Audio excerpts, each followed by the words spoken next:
Iniciando aqui a gravação também, Fernando Backup. Então, certo, a gente retomando, então, o julgamento dos itens 14 e 15, que estava com vista em mesa, e a gente, por questões operacionais, parou a discussão e reiniciou a gravação.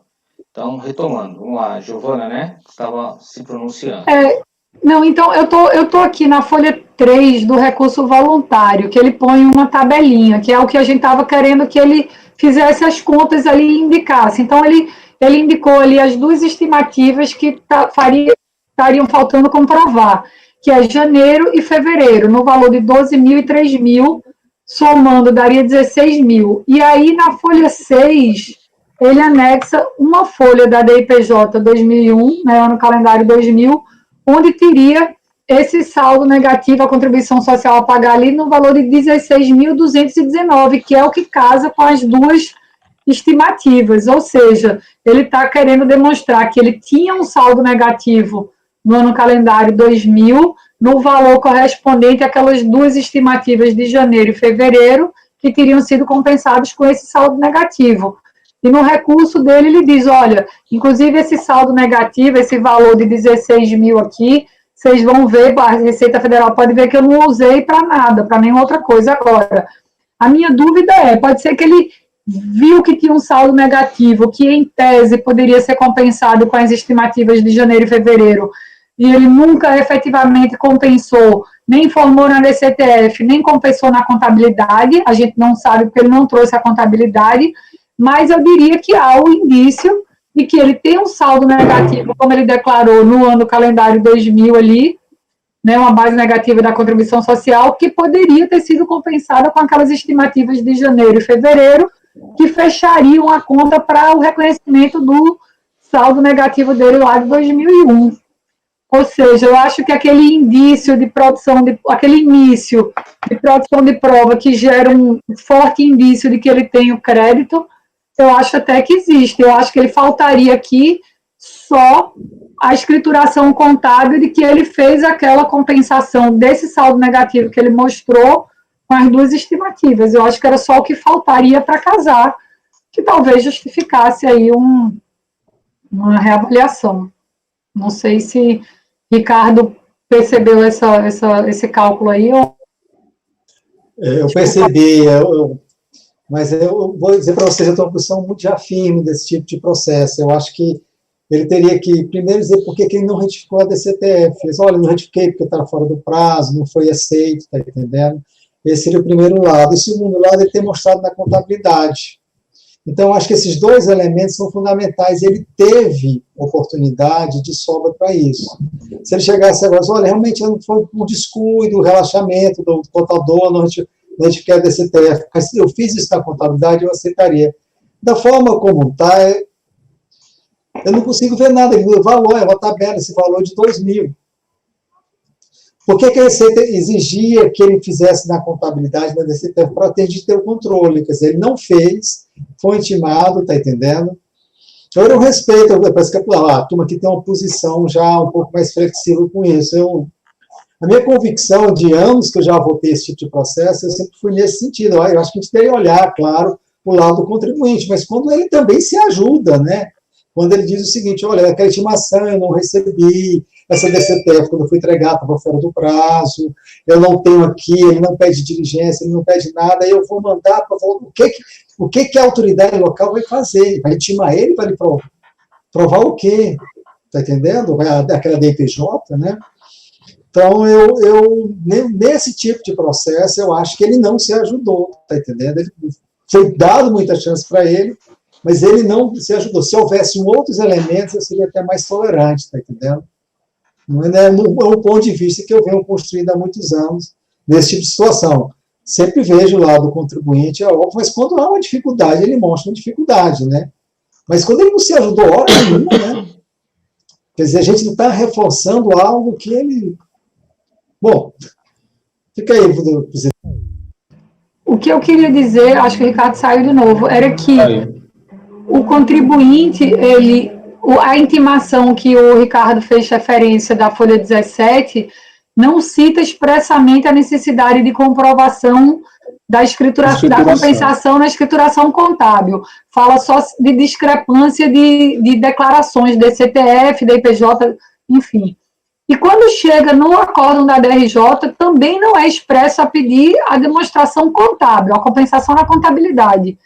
E aí, quando ele demonstra aqui, o único documento que faltaria seria uma página da contabilidade que demonstrasse que ele compensou aquele saldo negativo de 2.000 com isso aqui, porque ele mostrou na DIPJ que ele declarou que tinha aquele saldo negativo, ou seja, há um indício de prova, você acha? Eu acho que há, e eu acho que em nenhum momento foi cobrado expressamente dele que ele tinha que trazer a contabilidade. E o acordo da DRJ se manteve naquela história de discrepância de declaração. Aí ele diz, essas declarações aí da IPJ, DCTF, não estão batendo. Ele diz, olha, na minha DIPJ aqui, eu tenho um saldo negativo, está aqui o valor da estimativa. Então, se ele achou que a coisa estava ainda em discrepância de declarações, ele trouxe um DIPJ que tinha um saldo negativo em 2.000, que serviria para compensar as duas estimativas que ficarem abertas. Eu acho que tem um início. Eu acho que a gente está em condições de julgar. Né? A gente já viu a posição, o relator está se mantendo firme no posicionamento dele, o conselheiro Ricardo fez excelentes considerações, assim como o conselheiro Roberto, e assim como a conselheira Giovana, Bianca. Acho que só mais eu e o Rogério ficamos aqui vendo nesse caso aqui, esperando, né? Só analisando todas as posições aí dos colegas. Só analisando as possibilidades, né? Possibilidades. Então, eu vou abrir votação. O conselheiro Lucas, aparentemente, mantém o voto dele. Eu vou para o conselheiro Roberto. Está sem microfone. Está sem microfone, Roberto. O voto do conselheiro Lucas foi muito interessante, também boas as considerações da Giovana, mas eu vou pedir licença para divergir, para negar provimento ao recurso. Ok. Então, o conselheiro Roberto abriu divergência, o conselheiro Dornelas está impedido. A gente vai colher o voto, então, do conselheiro Ricardo. Eu acompanho a divergência do conselheiro Roberto. Perfeito. Certinho. Conselheiro Rogério. Acho que microfone. Eu vou acompanhar a divergência neste caso. Certo. Então, nega provimento ao recurso. Nego provimento ao recurso. Certo. Conselheira Giovana. Eu vou acompanhar o relator. Relator. Conselheira Bianca. Tá mudo, Bianca, o microfone. Acompanha o relator também. Relator. Eu também confesso que eu fiquei bastante em dúvida nesse caso. A gente está num limite que nenhum dos dois eu me sentiria desconfortável em votar. Mas eu vou também acompanhar o relator. Então vai ficar por maioria de votos. A mesma coisa se aplica ao 14 e ao 15, né, Lucas? É um pouco diferente o 15 porque é PERDECOMP, não é DCTF, era em 2006 já lá. Se quiser, sim, é bem sucinto o voto, mas também essa questão de retificação e tudo mais. Tá, então vamos encerrar o 14, a gente só abre o 15 lá para bater o martelo.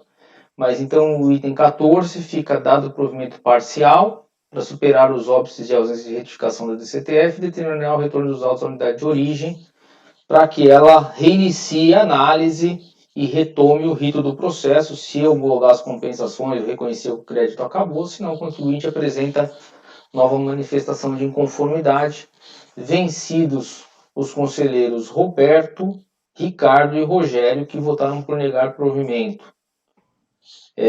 O conselheiro Dornelas se declarou impedido de participar do julgamento. Então, encerrado o item 14.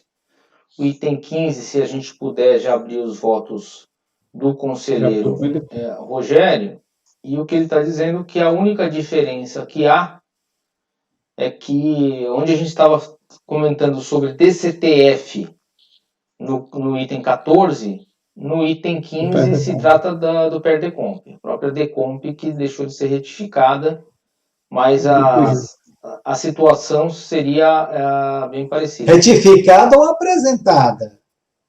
DECOMP foi apresentada, e aí tem discrepância com a DIPJ.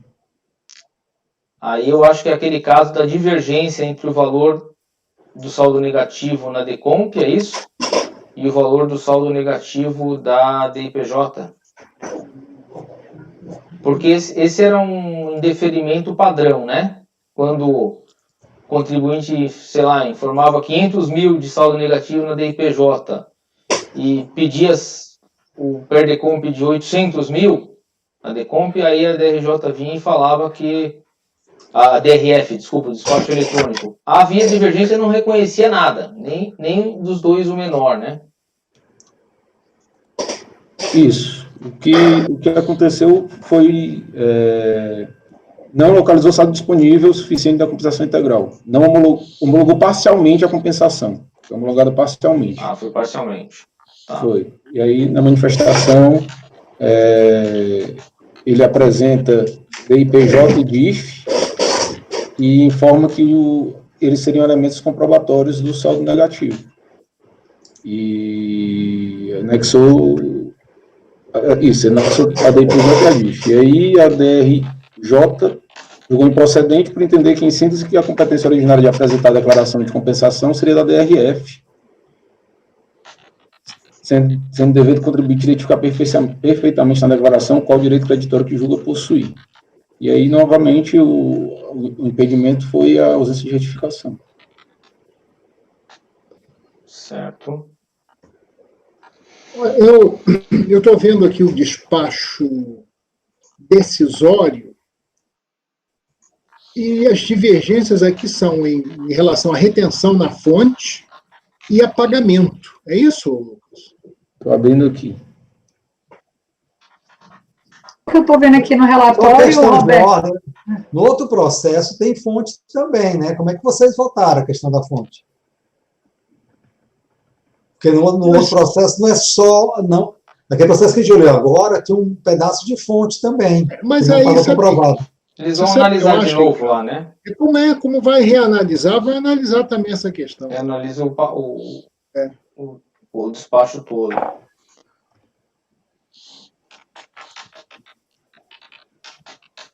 Vejo que tem alguns erros de preenchimento de DECOMP que, regra geral, a gente supera. Por exemplo, ele informou na composição do saldo negativo uma estimativa, que essa estimativa teria sido quitada por pagamento, mas não foi por pagamento, foi por compensação.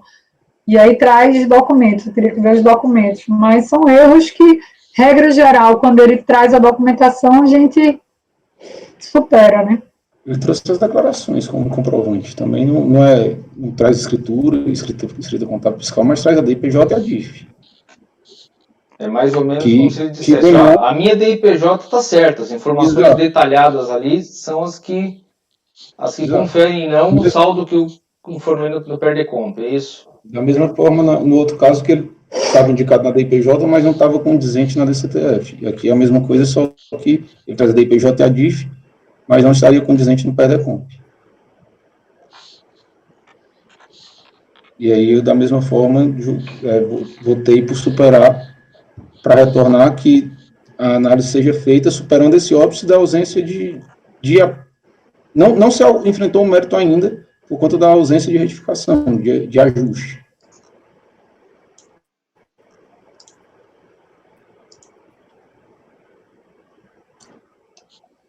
Eu acho que o meu argumento da DRJ, assim, para negar, ele não... Não avançou também, Giovanni. Não avançou. Nesse caso, ele também foi intimado, igual o outro, viu? Me parece que as circunstâncias são parecidas, né? Só que o fato de antes não existia DECOMP, no primeiro caso, em razão do fato gerador, a divergência tinha se dado na DCTF. E agora, como já é um período de apuração que tinha DECOMP, a divergência que redundou em não retificação é a DECOMP, mas a situação de o contribuinte ter sido intimado, tal, se mantém, e o cerne da questão da não retificação e das divergências e os elementos trazidos até o momento são os mesmos, né? A DIPJ ali. Exato. Mas, Fernando, vamos refletir aqui sobre um ponto. Pois não. No caso anterior, a compensação era feita na escrita dele. Sim. Né? E ele informava na DCTF. Já nesta época, a compensação era feita na DECOMP. Sim. Sem DECOMP não havia compensação. Sim. Então, na verdade, seria apenas para ele provar que apresentou a DECOMP, né? Não. E não provar que ele tinha É crédito. que me parece que foi indeferido porque tinha uma divergência de valores entre Isso, a aí DECOMP e a DIPJ. Aí ele traz a DIPJ e a DIF, ele traz a DIPJ e a DIF, e elas não são analisadas na DRJ. Mas, entendeu, Roberto? Entendi, mas a divergência aqui, eu não sei se você chegou a ver o despacho decisório. Não abri. A divergência é quanto ao pagamento das estimativas. Veja só, ele tem duas questões. Uma de fonte, que ele disse que declarou uma retenção na fonte num CNPJ único e eram vários CNPJs, aí ele traz a relação de rendimento e tal, e aí aponta lá o erro. E a questão da estimativa, era uma estimativa que ele declara que tinha sido paga, mas que na realidade aquela estimativa não foi paga, foi compensada, e aí ele traria a DECOMP que compensou aquela estimativa. Ou seja, pode ser que aquela DECOMP tenha sido realmente homologada e aquela estimativa esteja quitada. E a gente não sabe porque a gente não enfrentou isso aqui. Nada foi analisado. Né? Folha 4 aqui do recurso, documentos anexados. Cópia da ficha 54 da DIPJ do ano calendário 2006. Cópia da relação de rendimentos e imposto de renda retido na fonte por fonte pagadora, que foi CNPJ, que ele botou errado, o número de CNPJ. E cópia do PRDCOMP, número tal, que é o outro, que compensou a estimativa do mês de junho de 2006 no montante de tal, porque ele disse que essa estimativa tinha sido paga, foi o erro dele, mas não foi paga. Ele está dizendo, eu compensei com essa DECOMP. Eu não sei a situação dessa DECOMP, pode ser que tenha sido homologada e ele faça, de fato, ele faça jus ao crédito. Entendi. Enfim. Viu, então, Roberto, a questão da falta do pagamento diria respeito à compensação de estimativa. Sim, que ele se refere. Mas o que a Giovana está dizendo é o seguinte, nada disso acabou sendo avaliado em razão da ausência da retificação da DECOMP, né? Por ter divergência de valor entre a DECOMP e a DIPJ, é isso? De acordo. Então eu acho que a gente está em condições de continuar, ou não? Alguém precisa? Podemos votar. Podemos votar? Então, Lucas mantém o voto dele, conselheiro Roberto. Eu vou acompanhar o relator. Nesse caso, achou que tem um pouco mais de diferença, tá? Certo. Conselheiro Ricardo. Eu vou manter mesmo o meu voto que eu mantive no anterior, tá entendendo? Eu acho que eu negava o provimento do recurso. Eu nego o provimento do recurso voluntário. Ok, então abriu divergência o conselheiro Ricardo. Conselheiro Rogério. Eu vou seguir o relator neste caso específico. Certo. Conselheira Giovana. Eu acompanho o relator também. Bianca. Acompanho o relator. Eu também acompanho o relator. Então, esse aqui foi por maioria de votos. Então, dar aquele provimento parcial para retomar, para reiniciar o processo lá na unidade de origem. Nesse caso, ficou vencido o conselheiro Ricardo. Certo? Então, senhores, eu vou encerrar a sessão de hoje. Foi uma satisfação, nosso primeiro dia de sessão virtual. Havia muitos processos com retirada de pauta, mas encerramos o julgamento. Vou encerrar agora, a gente vai só fazer uns 5 minutos de reunião administrativa na sequência. Eu peço que vocês se mantenham online. Então, encerrado a sessão de julgamento da tarde do dia 16/6, e amanhã retornamos para o julgamento dos processos pautados para o dia 17.